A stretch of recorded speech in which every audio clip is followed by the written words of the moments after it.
Hello, chuyện lệ rồi tôi lâu tâm tlang mo. Mi thar kan om ni chuan ka channel la subscribe lo te kan om ni chuan kong ai mi lo subscribe sakula. Like comment share po kha ti the ra ni mo. Kong ai mi lo ti sak ve sam sam don ya. Voin chu hai topic interesting tak mai. Ron react ka dua tun lai boina. Mi zo le barma inkara boina. Ron pun hlun ze la hi mo tha ka ti lo ke chuanin. Hemi chung chang hi ron react ka du ni tuna kan ron react na tur channel hi chu lengwak official channel tikania khongin la subscribe lo te chuan va subscribe sakula thutam soilowin tuna a video hi clearang a react na kan react chon tur hi mo mi ong hlaya mo suai si pe mi ong hlaya po soi sial lam lo kan ra kan chon na kan ra thai na suai si pe mi ong le po soi sial lam lo kim mi chum po au chua pu lam lo ni de dab khan ni so ram lo soi sial ko fi che mi pa ngai tak tak chu he tiang tur hi nia ka ba tuna thu lo soi tu pa hi ka ngai tha a video pakhat pan hi ka ngai tha to tha hi kan katia apa ka te khop mai hotu pong adon ti sha tani athu soi dan tangyan pa ve ka chu aril ru om sei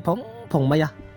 US lampang mi changkang tak tur kan ngai mi pa ngai tak tur kan ngai ho la in an oi dual la acha oi ro se ain ang tlang vek hang ka chu sia thiaban ngai giặc ngoi ngoi ro mo soi sial ho dong kha lo giặc ro bar mai in ta ni in ngai yu dong zalam na suai ka cheu anh ấy tiếng zalam na kan soi ji ngai tel ve lo mấy awa han dik chiang ve adik khop mai khang bar tuna karon react ma hianin Eli studio ina kan social activist pusheta changte akom na kha kalongai tha kami akan soi chiang hi ka thia tha hi kan ti khoba he boina lo tan na chana karin keima kalau shet to dana chuanin hey dan lawanga thil kan ti hianin boina athleng thin ani mo chu mai ba ka he beef katimea ke chuanin kalkwal vele hi abul chan tu chu zozun facebook zozun page nei tu pa barma pa anti mai hi khapa athan do khani ka sia athan chu athu soi kha adik lo ka ti lo wa ma se athu soi kha mo penga nei tlatani pa in ti phe ka chu zakhle turani om mona nuam satakin video siam hem maya sumla ala lut lem lo mo nuam mati fe sim ai youtube channel le fb kan eng ma sum chu lut lem lo nuam mati awanga siam mai ni aso yang khan zalen han sual vela kan in ram mangai tak tak ni chuan sual vela om mona rak vak ka tuni mi tuna soi tak ka tha ka dia lar du wang ka ngai me ka chuanin khatia asoi kha adu chuan asoi the the right to speech mo hai anaya adu du soi the ma se asoi ya wang khanin angong tur kha adon lo ani khami kha poi ka ti ni ke cho kan unau le unau khara boina thleng mek ale lo thleng zel tur hi mo ke chong ka du lo wa top se hi ka tia ka du lo ka support lo khop mai video te ron siama hemi video kan rek ma hemi ni lo mo video dang aron siam khanin he bar pa henawa ari eka asul sutu te milo attack ngamani tv khang la nang bar ma pa hian mo ka thian ka thirang che eng mara thai chualo I trong kam hian eng mara tha chualo I bar ma puite mo ral tam tak te iti chep mai so kani he hi sero tuna kan mu me ka hi zozun Facebook page nei tu pa khania e chu tha ka ti lawa ngari nge ti chuan YouTube YouTuber mi zo YouTuber te tek na sa kalau en venual to boitlung official te mo kha anin chana vel kha ka kalau nga tha venual to ni I om na la soi ngam box si lo mi pai ni chon email te tilang ve ula mani ya kai tivak vak ni lom ni tu na mi pai ni tak tak ni chuan iom na veng le khua emo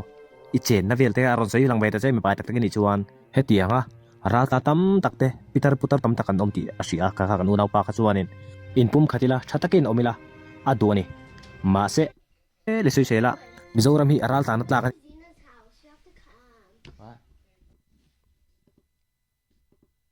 ti ni chuanin Bangladesh ate Manipur ate zukural tan ro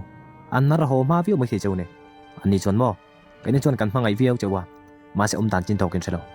milar ni hi nuam e te lati zuya ila ta ni mi huwa don ni lara mo iom na veng hei nia la a khel lo mi cho karon ti chana kha a thil po se hi hemi wang hian nia lara khel lo mi o karon ti la chuanin karon kal du rom karing in u nào na in du ni chuan men thu ba kha on sei to su he pa hi ka faka tha ka ti a thu sai hi tinge ti chuanin Mizorama halan tlana mo Mizomi puite tana boinen siam tu ni ka chu a thalo ni dikta ka sei chuan he pa hi a tha ka tia a thu sai ti in longai chave don ni in trong tấm thế ni bên đường thu chi kha on sei ang châu bat kan nga lu tu Mizoram ni ron buai se a pu phu le a pu tur chu kai ni kan ni no nang ni cho in pu ko ring lo chu wang bat kan nga ni in u nam na du zong khan Mizoram ra kan ni tu in u nam na du chak tak lo Mizo apo in pong du lo ho kha ra kan lo mai tu apo ni lo cái in kher lem lo cho nên chiu se le kali ka bo zo na thak ti song song ai Mizoram ni pu hian tam so no population an tam so Mizoram hi in mu sit vele e malon ning lo sei sian ni kon kan tong ni e unaw kan nia impui ton factor kan ni adik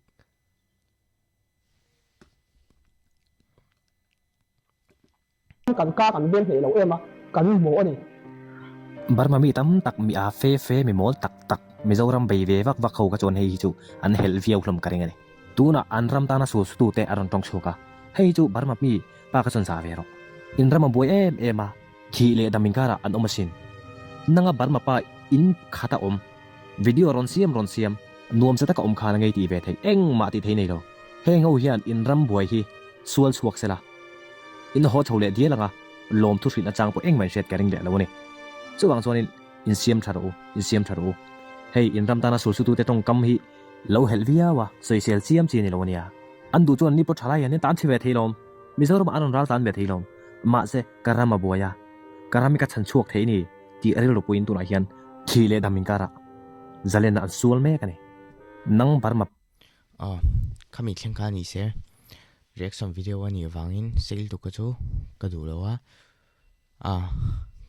hemi video ngai thla chun zom min du chuan hei lengwak official tia hianin angai ole kan channel clear tu tele ngai thla tu te khati jong kha lo ni phat se video danga kan mu le thau dan nia